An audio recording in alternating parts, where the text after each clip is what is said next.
Welcome to Discover U Radio's Discussions. The full spectrum. The full spectrum. Discover U Radio's Discussions. The full spectrum is proudly sponsored by Counterpoint Publishing and is directed and produced under the guidance of Will Stenner.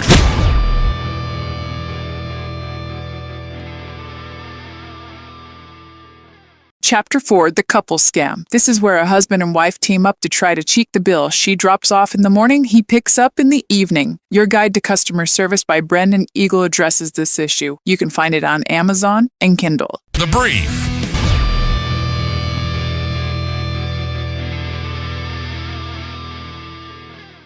Welcome to episode 47 of The Brief. This is The Brief on the couples scam. Brandon Eagle's book, Your Guide to Customer Service, exposes a choreographed bait-and-switch manipulation at the service desk, showing us exactly why airtight documentation is our only defense against bad faith customers. First, the setup and the psychology. It's kind of like a game of good cop, broke cop. Ever had a customer claim their spouse was misled? Watch for the red flags. Spouse A drops off the car playing naive, acting super rushed to avoid signatures. Later, spouse B rolls in right near closing time playing the enforcer, weaponizing guilt on fresh faces. They rely on three beliefs. Playing clueless creates a loophole, faking outrage scores a discount, and getting loud makes people fold. Second, the rules of engagement. So how do we stop this emotional leverage right in its tracks? Well, remember, one estimate means one responsible adult. You just can't outsource accountability to a spouse later. Signatures are actual commitments, not just decorations. And honestly, guilt is not a form of payment. We're advisors, not marital buffers for household budget drama. Finally, the armor. Process beats theatrics. To enforce those boundaries, you need physical proof. Circle every estimate, explain line items clearly, and get signatures in all the right spots. Verify their contact info, document exactly who approved any add-ons, and review that out-the-door cost allowed. When you build an unshakable paper trail, you don't owe scammers a refund. You just owe yourself confidence. Stay tuned as Robert Simmons and Rita Fox go into a deep dive with Chapter 4, titled The Couple Scam, from Brandon Eagle's book, Your Guide to Customer Service, the Mirror Edition. Chapter 4, The Couple Scam. This is where a husband and wife team up to try to cheat the bill. She drops off in the morning, he picks up in the evening. Your Guide to Customer Service by Brandon Eagle addresses this issue. You can find it on Amazon and Kindle. Stay tuned as Robert Simmons and Rita Fox go into a deep dive.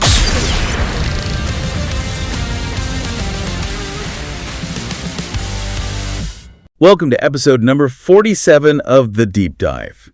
Today we are going to get into Chapter 4, The Couple Scam, from Brandon Eagle's book titled Your Guide to Customer Service, the Mirror Edition. I am really looking forward to unpacking this one today. It's pretty wild stuff. Yeah, it really is. Because, when you think about retail environments, or especially service departments, there's this tendency to view conflicts at the register as just like spontaneous explosions of frustration. Right, exactly. Like somebody just had a bad day. Yeah. A customer gets surprised by a bill, tempers flare up, managers get called over, and eventually someone walks away unhappy. We usually attribute these moments to poor communication or just the inherent friction of, spending money on vehicle repairs. Yeah, for sure. Nobody likes paying for car repairs. Exactly. But Brandon Eagle's text asks us to look at a very specific type of interaction through an entirely different lens. We're exploring a highly coordinated manipulation tactic. Right, what he terms the couples scam. Or I think it's sometimes called the partner swap in the industry. Yeah, the partner swap. And the whole premise here is that what looks like a sudden, chaotic miscommunication is actually a rehearsed, calculated choreography. Which is just fascinating. And, we really want to speak directly to you today, regardless of which side of the counter you usually stand on. Right. If you're a service industry professional, the goal for you in this deep dive is to help you protect your professional integrity. Right? To recognize those subtle signs of premeditated retail fraud. And on the flip side, if you are a consumer, understanding this dynamic is just as crucial because you want to ensure your own communication style doesn't inadvertently mirror these tactics and trigger defensive responses from the exact people trying to help you. Exactly. So we are going to examine human behavior, the exploitation of social norms, and, the profound psychological weight of proper documentation. Documentation is everything here, because the foundational argument of Chapter 4 is that a successful partner swap relies on one singular, predictable vulnerability. And what's that? The absence of an airtight paper trail. The scammers operate on the assumption that service advisors are, usually rushed, eager to please, and heavily reliant on verbal agreements. Oh, wow. So they just exploit the busy environment. Completely. This entire good cop, broke cop routine is a performance designed to exploit that specific gap between what was said and what can actually be proven on paper. That is, the fascinating part of this dynamic is that the trap isn't even sprung at the register. The confrontation at the end of the day is really just the final act. Yeah, the success of the scam is entirely dependent on the quiet, seemingly innocent interactions that happen hours earlier. Which totally shifts the entire paradigm of how we have to view a transaction. If the confrontation at 5 p.m. is the result of seeds planted at 8 a.m., we have to start by analyzing the drop-off process. Right, the setup phase. Let's look at the arrival of that first actor in the routine. The persona Brandon Eagle categorizes as spouse A. Yes. The text describes spouse A as playing the role of the naive partner. Right.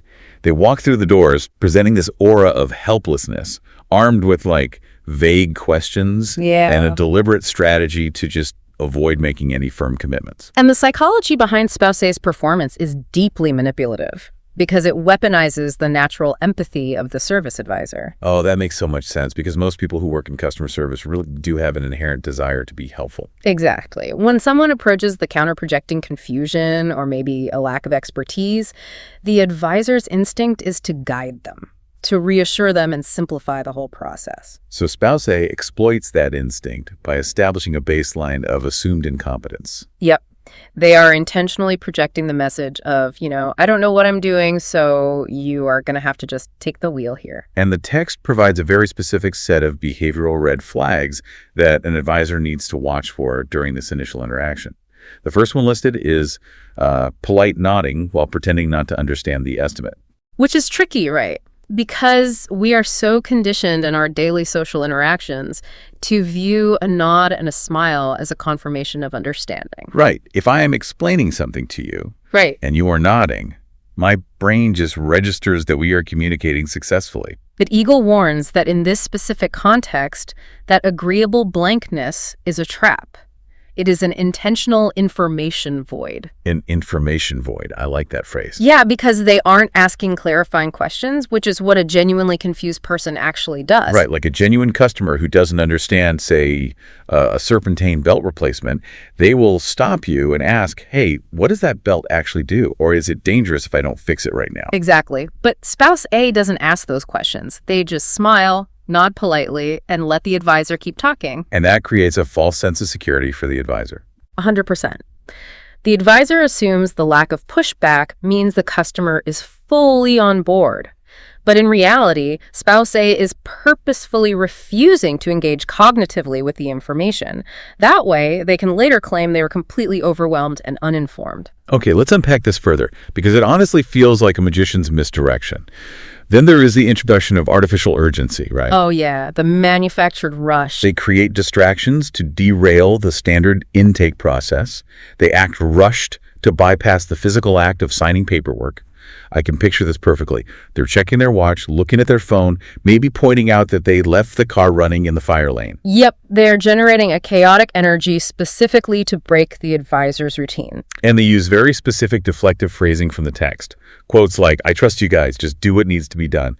Or, I don't really know cars, my husband handles all that. And perhaps the most dangerous one of all, can you just call me when it's ready? Oh, wow.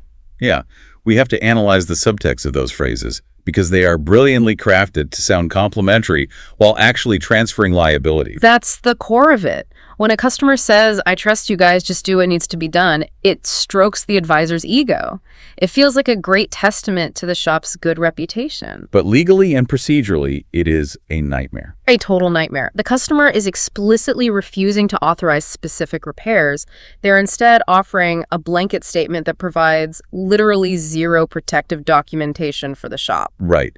And by acting rushed, they're pressuring the advisor to skip the formalities.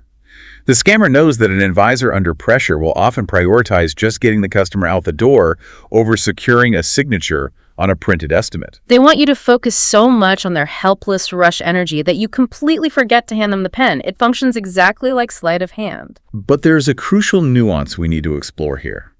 Because service departments are genuinely fast-paced environments, right?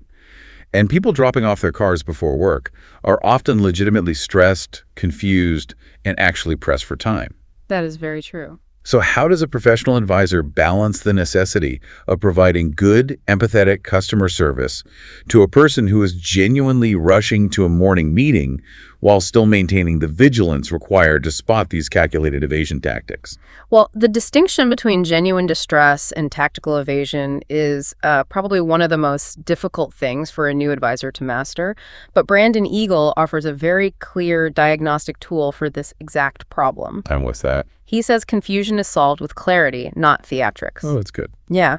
The way you test the customer's intent is by intentionally slowing the process down and observing their reaction. So how does that sound in practice? If an advisor says, I understand you are late for work and I really want to get you out of here quickly, but I just need to take 30 seconds to explain exactly what you're authorizing today so there are no surprises later. Ah, I see. And their reaction reveals everything. Because a genuine customer, even a highly stressed one, fundamentally wants to know what they are financially responsible for. Right. They will appreciate the transparency and they will take the 30 seconds. The genuine customer might be tapping their foot, but they will engage. They will look at the paper, confirm the details, and sign. And the scammer? The scammer will resist the slowdown. Their primary objective is to leave the facility without leaving a physical record of their consent. So when the advisor attempts to enforce clarity, the scammer will actually escalate the deflective tactics. Wow. So they might physically step back from the counter or interrupt the explanation? Exactly. Or they'll just reiterate their deflective phrases with more agitation. The genuine customer engages with the procedural structure, but the scammer actively tries to escape it. Okay, so assuming spouse A successfully navigates this first phase, they weaponize their politeness, they rush the interaction, fed the advisor an ego-stroking line about trust, and manage to leave the building without putting pen to paper. The snare is officially set. Right. The advisor probably thinks they just had a slightly weird but generally positive interaction with a busy customer. They have no idea what is coming. Which brings us to the moment the car is ready and the psychological warfare truly begins. Yes, the environment shifts from passive evasion to active, aggressive confrontation. Enter spouse B. The individual the text designates as the enforcer. The enforcer. They arrive to pick up the vehicle, and the most critical aspect of their arrival is that their indignation is preloaded. Preloaded, meaning they don't approach the desk asking for an update or inquiring about the total. Nope. They walk through the doors already acting profoundly shocked and deeply offended by the invoice. And the text outlines a barrage of psychological tactics deployed by the enforcer here. Reading through them, you can clearly see how they are designed to overwhelm the advisor's cognitive processing. It's totally overwhelming. They aggressively question every single charge. They immediately leap to accusations of unethical behavior. Right, throwing out phrases like, all I wanted was an oil change. Yeah. Or, what are all these charges? And then they bring in the moral accusations. You took advantage of my spouse, or we didn't agree to this. And finally, they demand to speak to a manager to instantly escalate the pressure. It is so essential to break down the mechanism of this manufactured outrage, because this is not simply a negotiation over price. It is a calculated deployment of shame and guilt. Wow, shame and guilt. Yes. By accusing the advisor of preying on a naive partner, the enforcer is bypassing a logical debate about automotive parts. They are launching a direct assault on the advisor's moral character. And for the average, well-intentioned human being, having their integrity suddenly and aggressively questioned like that triggers a severe physiological response. Oh, absolutely. The amygdala registers a threat, cortisol floods the system, and the advisor is thrown into a pure fight-or-flight state. Right, and when someone is in fight or flight, their executive functioning, their ability to recall policies, rely on logic, or articulated defense, it just plummets. They are just looking for the quickest way to neutralize the perceived threat in front of them. Precisely. And the scammers are acutely aware of this biological reality. In fact, the text points out a particularly predatory aspect of this tactic. Targeting the vulnerable. Yes, they actively seek out fresh faces. They scan the service desk for the newest advisor, the person who hasn't yet developed the emotional armor required to withstand this kind of verbal assault. They're looking for hesitation. Because hesitation is the crack that leads to free service. Exactly. If the enforcer slams their hand on the desk and yells, "You took advantage of my wife," and the new advisor stammers, looks down, or defensively backpedals, the enforcer knows the tactic is working. Hesitation is the vulnerability they exploit to extract financial concessions. So, distilling Brandon Eagle's coaching down for a new service advisor who finds themselves standing behind the counter, heart pounding, facing this wall of aggressive, scripted outrage, how do they survive that moment? How do they avoid folding under the emotional weight of that confrontation? Well, the defense mechanism is entirely internal. The text advocates for a radical mental pivot. The advisor must consciously recognize that the confrontation is not a personal attack, and it is not a genuine misunderstanding. It is a performance. Right, it's a tactic. By mentally reframing the screaming customer as an actor reciting a script, the advisor can detach from the emotional manipulation. Oh, I love that. When you realize that the person yelling at you isn't actually hurt and they aren't actually surprised by the bill, you stop feeling the guilt they're trying to inflict on you. You step outside of the distorted emotional reality they are attempting to construct, and you anchor yourself firmly in the objective reality of the business transaction. It is all about changing the internal narrative. Instead of thinking, oh no, I must have made a terrible mistake and now this person hates me, the advisor trains themselves to think, we have now entered the indignation phase of your routine. That is exactly the mindset. And to fully grasp how calculated this emotional pressure is, we need to look at the exact step-by-step logic loop running in the scammer's mind. From the initial drop-off all the way to their eventual arrival at an entirely different dealership months later. Right. The text lays out a comprehensive 10-step playbook that details the entire chronological choreography of a typical partner swap scam. Let's trace that path, because examining this chronological flow is vital. It reveals the structural anatomy of the fraud. So step 1 is the drop-off, which we've discussed. Spouse A plays the naive role, creating ambiguity and avoiding signatures. which leads directly to step 2, the trap. Yes, the advisor, believing they have verbal consent, proceeds to generate the estimate and authorize the mechanics to begin the work. If that estimate is poorly documented, the trap is set.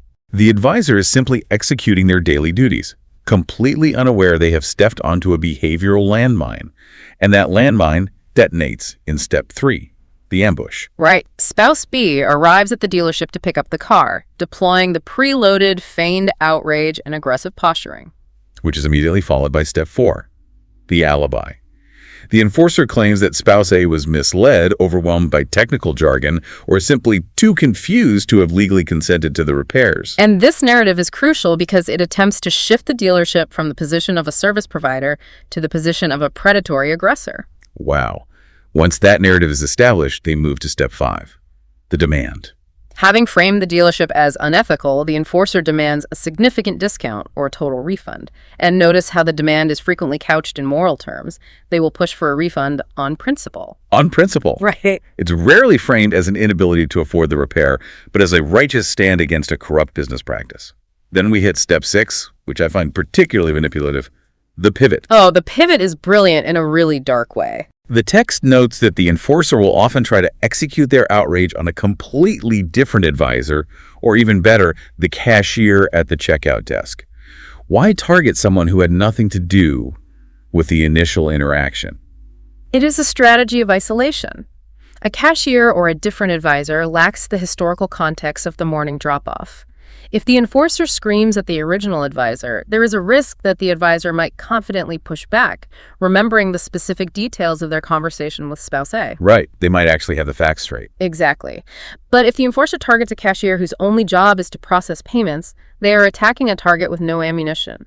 The cashier doesn't know what was discussed at 8 a.m. They're just suddenly confronted by a furious individual making wild accusations. And their immediate instinct, driven by basic customer service training, is to de-escalate the situation, often by calling a manager who also lacks the morning context. It maximizes emotional leverage while minimizing the chance of factual contradiction. It systematically removes the people who actually know the facts from the equation. That is wild. Okay, step 7 revolves around the timing. Here's where it gets really interesting. The text points out that these pickups are frequently executed right near closing time. Timing is everything for this loop. I want you to imagine the physical and mental state of a service department at the end of the day. The technicians are leaving, the advisors have been dealing with complex problems, angry phone calls, and chaotic logistics for 10 hours. How does the sheer grinding fatigue of a service department at closing time make this 10-step loop exponentially more effective? Well, it capitalizes on a well-documented psychological phenomenon known as decision fatigue. Throughout a 10-hour shift, an advisor and a manager make hundreds of micro-decisions. Right, negotiating prices, scheduling logistics, managing time. And every single one of those decisions depletes their cognitive reserves. By the time 5 p.m. rolls around, the prefrontal cortex, the part of the brain responsible for complex reasoning and impulse control, is just exhausted. So when a high-conflict situation suddenly erupts 5 minutes before the doors lock, the brain instinctively seeks the path of least resistance. Exactly. And the path of least resistance is just giving them what they want so everyone can go home. At 9 a.m., a manager has the energy to stand their ground. At 6 p.m., the overwhelming desire is simply to remove the source of the conflict and lock the doors. That is an incredibly cynical understanding of human endurance. Okay, so once they secure that discount, we enter step 8. The reset. Right. When the vehicle inevitably needs service again in the future, the couple engages in advisor shopping. They actively avoid dealing with any advisor who witnessed their previous pattern. And making sure they always present themselves to someone who isn't aware of their history. Yeah. Which ties into step 9, the validation. Yes. Treating any discount scored, even if they only get $50 knocked off a $1,000 bill, as absolute proof the tactic works. And that validation propels them into the final step, step 10. The tour, taking their rehearsed script down the road to the next unprepared dealership. And the cycle begins anew. It is crucial to examine why this loop is so insidious and how the individuals involved mentally justify their behavior. The architecture of this scam is designed to completely insulate the couple from accountability. It provides them with a psychological buffer against their own actions. It really does. They construct a reality where nothing is ever their fault. They can blame the naive spouse for being uninformed. They can blame the aggressive spouse for having a bad temper. Or they blame the advisor for being deceptive or the paperwork for being overly complex. Right. By constantly shifting the locus of blame outward, they never have to take accountability for their own purchasing decisions. They experience a profound cognitive dissonance where they reframe manipulation as intelligence. In their internal narrative, they aren't fraudsters. They are savvy consumers outsmarting a rigged system. They literally confuse manipulation with cleverness. But because this entire logic loop relies entirely on exploiting a lack of hard evidence in the final moments of the day, the only way to break the loop is to build an impenetrable wall of proof from minute 1. Which transitions our focus to the armor of documentation. Yes. Brandon Eagle introduces a core philosophy here. Documentation beats performance, process beats theatrics, signatures beat stories. An advisor must internalize this principle. When an advisor hears a customer at the desk yell, "My spouse didn't agree to this," the advisor must mentally translate that statement. How so? Because the customer is not stating a fact about consent. What they are actually saying is, "We didn't expect you to have proof." Wow. We didn't expect you to have proof. That is chilling. It completely strips away the emotional facade. So to ensure the advisor always has that proof, the text details a comprehensive, bulleted checklist of essential documentation steps to prevent the partner swap scam. And doing these things isn't just bureaucratic busywork. As the book says, it's the advisor's shield. Let's walk through this specific checklist because it's vital to understand why each step shuts down a specific avenue of the scammer's argument. The very first step on the list is circle every estimate. Right. At first glance, taking a pen and circling a number seems like a trivial action. However, the psychology of visual anchoring is profound. Okay, visual anchoring. Yes. When an advisor physically draws a circle around the final total while the customer is looking at the paper, they are forcefully directing the customer's visual focus to the bottom line. It creates a shared moment of attention. So later, when the enforcer tries to claim that their spouse was unaware of the total cost or that the shop hid the fees, that circle prevents claims of hidden fees. Exactly. It serves as physical evidence of focused transparency. It is very difficult to argue you didn't see the price when it is the only thing on the page enclosed in a bold circle of ink. The next step is explain each line item. This step removes the excuse of confusing jargon. Scammers rely on claiming they were blinded by technical terminology. By taking the time to explain each item in accessible language, the advisor removes the ambiguity. It transforms the interaction from a blind nod into an informed consensus. Then we arrive at the most critical mechanical step. Get signatures in the correct spots. A signature is the physical manifestation of consent. It transforms the paper into a binding commitment. Scammers will do everything in their power to avoid providing that signature because they know it is the ultimate kryptonite to their routine. But the text notes that the physical signature isn't enough on its own. The next step is confirm verbal understanding. Right, because the physical act of signing can sometimes become a mindless reflex. To fortify the signature, the advisor must elicit verbal confirmation. Asking a direct question like, "Does everything we've discussed make sense?" ensures cognitive agreement. It proves the customer was conscious, engaged, and actively participating. The checklist then moves into communication logistics. Verify exact contact info. This is so important. The text is exceptionally granular here. It demands the advisor verify which specific phone number to use, which email address, whether the customer prefers texts or calls, and crucially, who exactly to call if there are multiple names on the account. This level of detail anticipates and neutralizes the communication gap alibi. Like when the enforcer yells, "You called my wife's cell, but you know she works in a hospital and can't answer." Exactly. By explicitly documenting the exact channel, method, and target of communication during the morning drop-off, the advisor preempts these claims. Which connects directly to the next requirement. Document all approvals, name, date, time, and method, like number or email, for any additional recommendations. Right. When the advisor calls to get authorization for a new set of rotors, they cannot rely on memory. If the enforcer arrives at 5 p.m. and screams, "We only authorize an oil change," the advisor needs to point to a note stating, "Spouse A approved rotors via text message at 10:14 a.m. on the primary cell number." The specificity causes the manufactured outrage to just collapse. The next step focuses on what the customer didn't do. Clearly note declined services on the repair order, or RO, including who declined them. Why is documenting a refusal just as important? Because documenting a declined service establishes the customer's active agency. If a customer is presented with 3 recommendations, authorizes one, and explicitly declines the other 2, it proves they were carefully evaluating their options. They were not simply nodding blindly. It builds a record showing the customer knew where the breaks were in the conversation. Next is, review total estimated cost and taxes out loud and confirm understanding. This step addresses the common tactic of feigning shock over the out-the-door price, like shop supplies or taxes.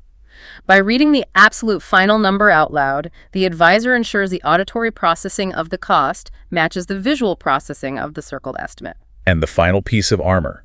Provide a printed or digital copy of the work order and confirm receipt. Providing a copy removes the ability for the customer to claim the shop operated in secrecy or hid the paperwork. Looking at this entire list, if these steps are followed, the customer's outrage is instantly downgraded from a crisis to a work of fiction. But knowing the steps is one thing, deploying them in the heat of an emotional confrontation is another. It really is. The transition from theory to practice is where many advisors stumble. So let's practice what this actually sounds like at the service counter. We have 2 scenarios here. Scenario 1 is countering the swap with documentation. Okay, let's do it. I'll act as the indignant spouse, be the enforcer. I arrive at the desk, slam my hand down, and yell. "My wife never agreed to this. You took advantage of her lack of knowledge." How do you, as the prepared advisor, respond? First, my response must be completely devoid of defensiveness. If I say, "I did not take advantage of your wife," I've lost the psychological high ground. Instead, I remain perfectly calm and validate the feeling, not the accusation, I say. "I completely understand your concern. Managing unexpected vehicle expenses is stressful." You validate the stress, but not the claim. Right. Then I pull out the RO, point directly to the documentation, and say, "Let's look at the estimate together. Here's where I explain the line items to your wife at 9 a.m., and right here is her signature authorizing the work after we reviewed the total out loud." Wow, we dissect this dialogue, and it's devastating to the scammer strategy. You didn't argue emotions, you simply stood on the record you built. Exactly. I act as a narrator for the document. The customer can't scream at my logic because I'm just pointing at their own signature. You cannot intimidate ink on a page. Let's look at scenario 2. Neutralizing manufactured outrage. This focuses on de-escalation for new advisors when the spouse drags their personal relationship dynamics onto the service drive. Like, if I yell, "This is unethical, we didn't budget for this," she had no right to authorize $1,000 without calling me. This is where the advisor must refuse to be the marital buffer. The advisor's job is not to join the customer's household budget drama, so I would calmly reply, "I understand managing car expenses can be stressful. Everything performed today was explicitly authorized and signed for at drop-off to ensure there were no surprises. How would you like to handle the payment?" That is brilliant. You acknowledge the budget stress, but politely anchor the conversation back to the mutual agreement. And finishing with, "How would you like to handle the payment?" just refuses to indulge the drama. It signals, "I hear you are upset with your partner, but that is not a topic we're going to debate here. Are we using cash or a card?" But while the advisor is the frontline defense, they can't fight this battle alone. The entire dealership ecosystem plays a role in defeating this scam. Yes. The advisor's ability to stand firm is entirely dependent on the management behind them. The text delves into Rule 8 from the Service Desk Etiquette. How should managers support advisors against this scripted outrage? By standing rigidly behind the paperwork. If a manager overrides a documented signed approval just to quiet a loud spouse, they actively train the scammer through positive reinforcement. They prove the theatrical script works. Which completely undermines the advisor's integrity and process. Absolutely. The message sent to the employee is, the paperwork doesn't actually matter. A strong manager looks at the signed repair order, turns to the customer and says, "My advisor followed our process perfectly, and we hold this signature as a binding authorization." Okay, I want to pivot the perspective to the listener for a moment. What if you are the customer, you genuinely don't know cars, and you want to ensure the service department doesn't flag you as a scammer? How do you avoid the scammer label? Drawing on Rules 4 and 9 from the text, the fundamental advice is transparent, upfront communication. If you don't understand, say so immediately. Ask the advisor to slow down. Or call your spouse on speakerphone right at the write-up desk. Exactly. Genuine confusion is solved with upfront clarity. Furthermore, if a real mistake or misquote happens, handle it like an adult with a calm review of the RO rather than staging a scene at checkout. It's the difference between solving a problem and exploiting a situation. To synthesize all this, let's summarize the chapter's Service Desk Etiquette into 3 essential golden rules for maintaining professional integrity during service conflicts. Rule number 1. Signatures are commitments, not decorations. Consent is established at write-up, not debated at checkout. Rule number 2. Advisors are not your marital buffer. Household communication issues are not service department problems. And rule number 3. Integrity is a two-way street. Customers rightly expect fairness from the shop, but must own their part of the agreement instead of staging a scene. Let me play devil's advocate for a second here. So, what does this all mean? Are we saying the customer is always wrong? Not at all. It is vital to clarify that Brandon Eagle's text isn't a political or moral judgment of all customers. It does not argue the customer is always wrong. Right, because predatory shops do exist. They absolutely do. This text is an objective analysis of a specific rehearsed retail fraud tactic. It's about separating real customer service like helping genuinely confuse people from yielding to bad faith manipulation. It's building a filter that catches bad faith manipulation while protecting honest consumers. Well, this has been an incredible analysis. It really has. And as we wrap up, I want to leave you with the book's haunting closing quote. It perfectly encapsulates everything we've unpacked. Eagle writes, "When a signature is treated as a suggestion, truth becomes whatever is most convenient to remember." Wow. Truth becomes whatever is most convenient to remember. I challenge you, the listener, to examine your own professional or personal lives. Where are you relying on memory and good faith when you should be relying on documentation? Are you leaving room for fiction in your own agreements? Do not let your truth be subject to convenience. Do the work to make it undeniable. Coming up is Dakota Freeman and Lauren Miller as they debate. Chapter 4, titled The Couple Scam. Chapter 4, The Couple Scam. This is where a husband and wife team up to try to cheat the bill. She drops off in the morning, he picks up in the evening. Your Guide to Customer Service by Brandon Eagle addresses this issue. You can find it on Amazon and Kindle. Stay tuned for Dakota Freeman and Lauren Miller as they get into an intense debate regarding the subject matter as they give 2 separate opinions.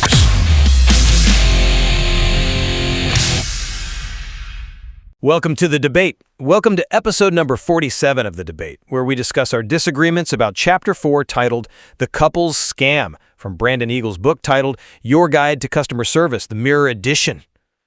Glad to be here, as always. So let's just jump right in. Imagine you are, say, a 22-year-old service advisor. You did everything perfectly this morning. You walked the customer through the estimate, you dispatched the car, the technicians did the work. Right, textbook process. Exactly. Textbook. But now it is 5 o'clock in the evening. The service drive is completely packed, and a spouse, someone who wasn't even there at drop-off, is screaming at you across the counter. Oh yeah, we've all seen it. They are demanding a manager, demanding a massive discount, claiming you manipulated their partner. So today we are dissecting a transactional landscape that is intentionally muddied by what Brandon Eagle calls weaponized psychology. Weaponized psychology, right? Yeah. We are looking at a rehearsed choreography designed to basically extract free service and the extreme defensive measures businesses are taking to stop it. And I'll be arguing that Eagle's strict documentation framework is absolute essential armor against this. And I will be taking the opposite stance, arguing that treating every customer interaction like a hostile legal deposition just violates fundamental trust. It assumes bad faith from the jump.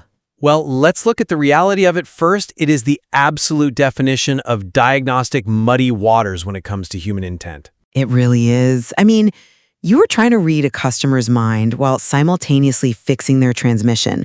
The premise here is the classic good cop, broke cop routine, right? Played out at a dealership cash register. Spouse A drops off the vehicle, playing the completely naive partner. They arrive with wide eyes, they ask these super vague questions, they pretend not to understand the mechanical jargon, and they just try their hardest to leave the drive without committing to a firm number. Because ambiguity is the goal. Exactly. Then, when the work is actually completed, spouse B, the enforcer, arrives for pickup. And they walk in with indignation already chambered and ready to fire. They act shocked by the total, question every single diagnostic fee, and immediately escalate the situation. And the genius of that manipulation, I mean, if you can even call it genius, is that it targets the seam between two people. The scammer's entire logic loop relies entirely on ambiguity. Right. If they can blame their spouse's lack of understanding or, blame the advisor for being unclear, they never have to take accountability for the actual work they authorized. So Eagle argues that the only way to combat this calculated theft is through a highly surgical documentation framework. Surgical, sure. It has to be. The service advisor must circle every single estimate on the repair order. They must explain every line item out loud. They have to physically get signatures on the authorization lines and verify the exact contact methods for that day. Which is just exhausting. It is an unapologetically rigid system. I'll give you that. But it acts as essential armor. Without that paper trail, the frontline staff is left completely exposed to, emotional terrorism. Okay, but the problem is that armor is incredibly heavy. And you are forcing your customers to wear it too. How so? Well, if we look at this from the perspective of a genuine customer who walks into a business expecting hospitality, they are instead met with this massive defensive fortress. But it's just standard procedure. It doesn't feel standard to them. Treating every single customer interaction like a hostile legal deposition completely shatters the fundamental trust a service business relies upon. I think shatters is a bit strong. I don't think it is. When you demand signatures, initials, verbal confirmations for every minor step, essentially treating the person across the counter as a latent criminal trying to scam you, you are assuming bad faith. You are punishing the vast majority of honest couples who simply, divide their household chores. You are focusing heavily on the friction of the process. But look at the alternative for the people actually manning the counter. We have to analyze these techniques specifically for the new service advisors. Okay, fair point. Let's look at the rookies. The text points out a rather dark reality here. These scammers intentionally target fresh faces on the service drive. They do. They can smell fear. Exactly. They know a 22-year-old rookie lacks the reps to handle a high-pressure, emotionally charged confrontation. When confronted with an angry spouse yelling about ethics and, threatening to call the Better Business Bureau, a rookie hesitates. Sure. And that hesitation is the exact crack the scammer is looking for.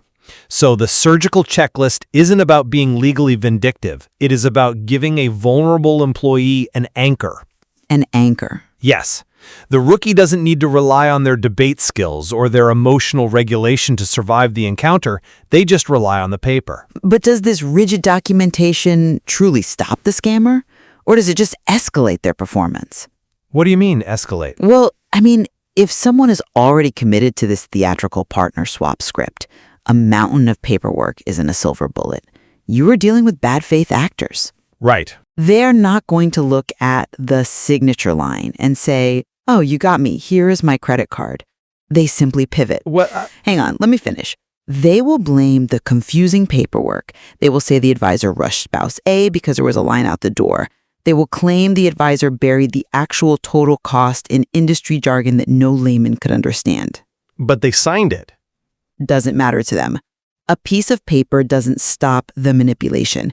It just forces the scammer to change the angle of their attack. It fundamentally changes the leverage, though. Think of it like a business contract. A contract doesn't physically stop a bad faith partner from attempting to sue you or breach the agreement. That is true. People sue over ironclad contracts every single day. By forcing the issue at write-up, by providing a printed or digital copy, circling the total, and making them physically sign it, you remove the oxygen of deniability. You remove the plausible deniability, sure. Yes. The scammer might pivot and claim they were rushed, but the advisor has the physical proof of consent. True trust in business isn't built on vague verbal agreements. It is built on transparent, mutual accountability. Okay, but at what cost to your customer satisfaction index? Dealerships live and die by their CSI scores. That is a whole other debate, honestly. But it's relevant. Manufacturers tie massive bonuses and vehicle allocations to these surveys. When you mandate this 10-point interrogation, which email is best, which number is best for texts, sign here, initial here, let me read the total estimated cost out loud to you, please confirm you understand, you are creating immense friction. It takes 2 extra minutes. 2 minutes feels like an eternity to a busy parent just trying to drop off a minivan before the school run. They just want to hand over the keys and get to work. Exhausting them with paperwork makes them feel like a liability, not a valued guest. I just completely disagree that clarity is exhausting. You are optimizing your entire business process for the worst 5% of your clientele. Friction at drop-off prevents explosions at pickup. That's just a fact. But, let's actually test how this plays out in the real world. Let's do it. Let's step out of the theory and put ourselves right behind the counter at 5 o'clock. You put yourself in the shoes of the enforcer spouse arriving to pick up the car. You walk up to the cashier, you see the bill, and the performance begins. Right. Okay, so I walk in, I look at the invoice, and I immediately raise my voice. Excuse me, what is this total? All I wanted was an oil change. Wow. Right into it. Yep. What are all these diagnostic fees and cabin filter charges? You completely took advantage of my spouse this morning. They don't know anything about cars, and we absolutely did not agree to pay $1,000. And as the advisor, I don't raise my voice. I don't get defensive. I simply pull the repair order across the counter and I say, I understand you're surprised by the total. But as you can see right here, we circled the estimate for the filters and the diagnostic work at 8 a.m. See, now you're just pointing at paper. Let me finish my script. We explained each of these line items before we touched the vehicle, and your spouse signed directly on the authorization line right here, confirming the work. Okay, let's freeze that moment and unpack it. Because as the customer in that scenario, even if I am running a scam, but especially if I am genuinely confused, having that signature shoved in my face feels incredibly combative. Shoved in your face? It's just a presentation of facts. But Eagle argues in Rule 6 that advisors shouldn't act as a marital buffer. He says if a couple doesn't communicate about car expenses, that is a relationship issue, not a service department problem. Exactly. It's not our job to manage their marriage. Logistically, sure. But we're in the hospitality business. Telling a customer even implicitly that their marital communication is the problem, that is a guaranteed way to ensure that family never services a vehicle with you again. It feels like you are policing their marriage rather than fixing their car. You are interpreting accountability as combative, and I just don't understand that.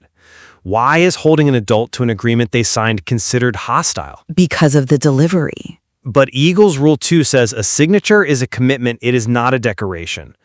When the advisor circles the estimate and gets the signature, that is explicit consent. I know what consent is, but Claiming my spouse didn't agree to that after the fact just completely ignores the reality that work was legitimately performed. Parts were installed. A technician's time was invested. I'm not denying the work was done. The outrage you are describing in the role play, saying you took advantage of us, is a very specific form of emotional pressure designed to induce guilt. But guilt is not a form of payment. No, it's not. The advisor's job isn't to join the customer's domestic drama or, smooth over their poor communication. Their job is to stand on the factual record they built. Look, it is incredibly easy to say stand on the record when we are analyzing it in a vacuum like this.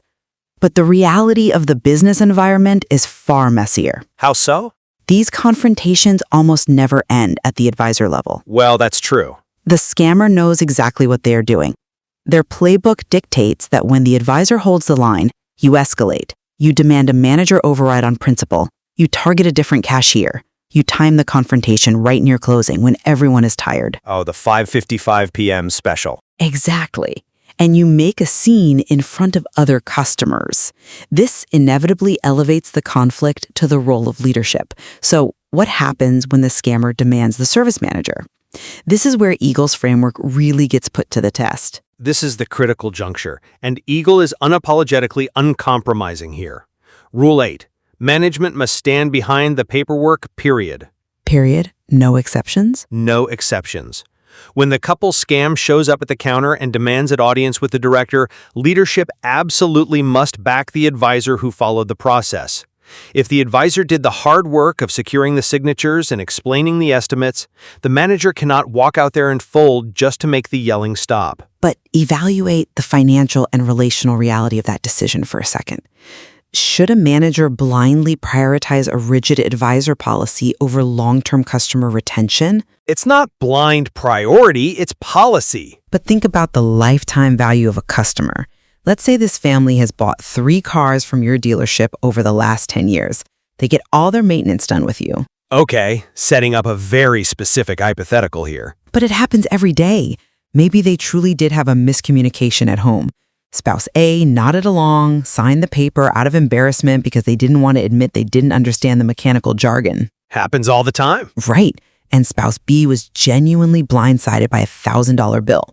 As a manager, you have the discretion to save that relationship, overriding the policy and offering a fair adjustment, maybe eating $100 of labor cost or heavily discounting the diagnostic fee, might save a lifelong customer who brings in tens of thousands of dollars over a decade. But see, The framework Eagle presents leaves absolutely no room for grace. you are confusing grace with subsidizing predatory behavior.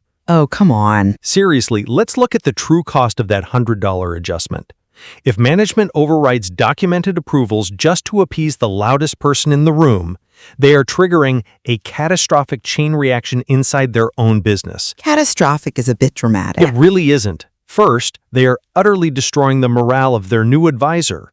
That rookie just did exactly what they were trained to do. They endured the uncomfortable process of getting the signatures, they stood their ground under pressure, Yeah, they followed the steps. and then their own manager walks out, throws them under the bus, and folds.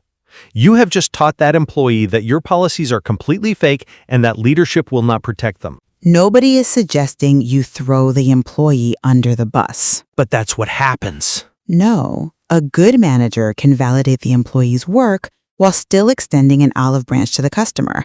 You pull the customer aside, explain that the advisor followed protocol perfectly, but as a gesture of goodwill for their loyalty, you are making a one-time adjustment. The scammer doesn't care about your nuance. They really don't. They only care about the result. And the result is that you just explicitly trained them that their theatrical script works. You think they're taking notes? Absolutely. If they score a discount once, they internalize it as a proven tactic. You aren't saving a loyal customer, you are subsidizing a predator who will repeat the exact same aggressive performance at their next visit. That assumes a lot about the customer. They will target your staff again because they know the manager will eventually capitulate. The rot that creates in your dealership culture is infinitely more expensive than losing one manipulative customer. But you are operating under the assumption that every single person who complains is a calculating predator. The text does acknowledge that genuine misquotes and mistakes happen. Eagles Rule 9 says if there's a real mistake, fix it like adults. Yes, real mistakes. Right. But my core issue is the diagnostic tool itself. How does a manager sitting in an office differentiate between a genuine marital miscommunication and a calculated good cop, broke cop performance? Well, you look at the Eagle's entire framework is built on assuming the worst intent. Human beings are incredibly fallible, right? People are distracted. A parent dropping off a car might sign a document while wrangling a toddler, answering a work email, and trying to remember if they left the stove on. We've all been there. Exactly. They might legitimately not process that they just authorized a $600 brake job alongside their oil change. Treating that exhausted parent as a mastermind scammer is not just cynical, it is bad business. It is only bad business if you operate on assumptions instead of evidence. The surgical documentation is the diagnostic tool for intent. How? That is precisely why the upfront process must be so rigid. If the advisor only got a quick, unexplained signature at the bottom of a blank page, you are right. That leaves room for fiction and genuine confusion. Right. But if the advisor actually followed the process, if they documented exactly who approved what, circled the specific line items, and confirmed the contact methods, then the manager has the evidence to evaluate the claim. So they just play lawyer again? No, they manage. The manager can walk out and say, I understand you are upset, but we spent 10 full minutes reviewing the specific brake job estimate with your husband at 8 a.m. He asked 2 questions about the rotors, which we answered, and then he signed. And you genuinely think that de-escalates the situation? It neutralizes the scam.